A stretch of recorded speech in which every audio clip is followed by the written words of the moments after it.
So tonight I'm going to be showing you guys, let's see if I can share my screen. I'm going to be showing you SchoolAI.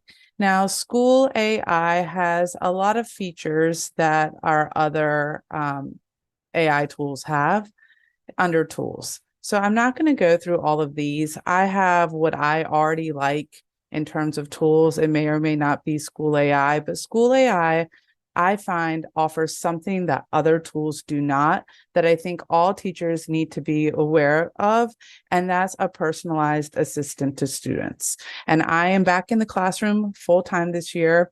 I'm in the general education setting, but it's a special education teacher. So my job is to offer specialized instruction to students throughout the day. And I run around like a madwoman because every student needs a different type of specialized instruction. And SchoolAI has been transformative for me in the classroom, as well as students gaining independence. And that's because SchoolAI offers spaces. And I know some other tools are falling behind, but trying to catch up by also offering this chat assistant, this personalized tutor to your students. It requires no login.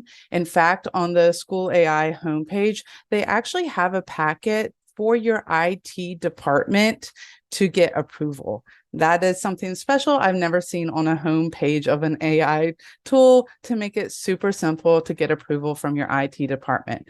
So in the spaces, what you do as a teacher is you just create a space on a topic that you want an AI assistant to provide to students. So you can see here, I have some Women's History Month facts space.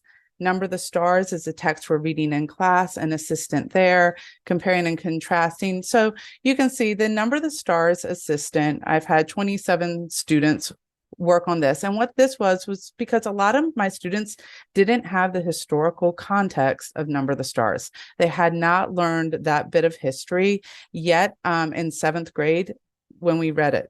So this, what this is here is that students were given a space. I set it up saying provide historical context about what students wanted to know. So we had a KWL chart for students.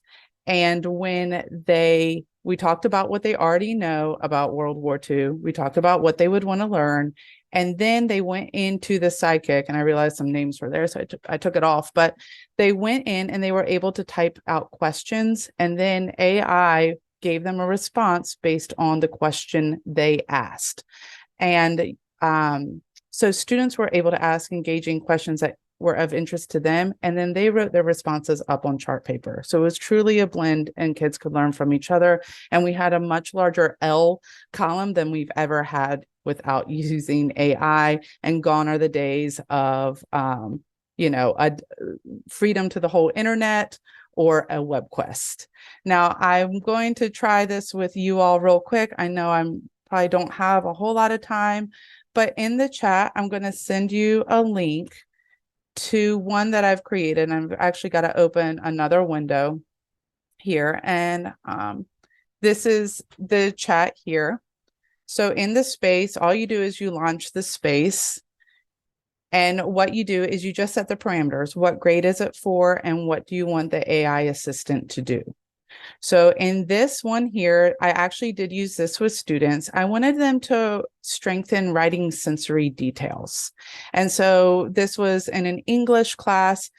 A lot of my students had very simple writing, and I wanted to show them, you've got awesome ideas. And 1 minute. Yep. And we just need to elaborate. So if you have the time to play on this link, you can play with it here and see what you can put in the feedback it provides. Now, some other great uses. I had a student with Number the Stars who has trouble with long-term retrieval and recall. They were able to ask, when did Anne-Marie show courage in this text? And I didn't have to run over and guide him through it. Another great use that I can see is send out a link to parents. parents that are trying to help their kids at home with two-step equations and they haven't done that in 8th grade, you send a link to a parent and you set the parameters of, I want you to be a tutor to a parent that has not done this in 20 years and provide the steps. And this will help guide a parent on what to say and how to help their child. And I can see it really strengthening our homeschool relationships.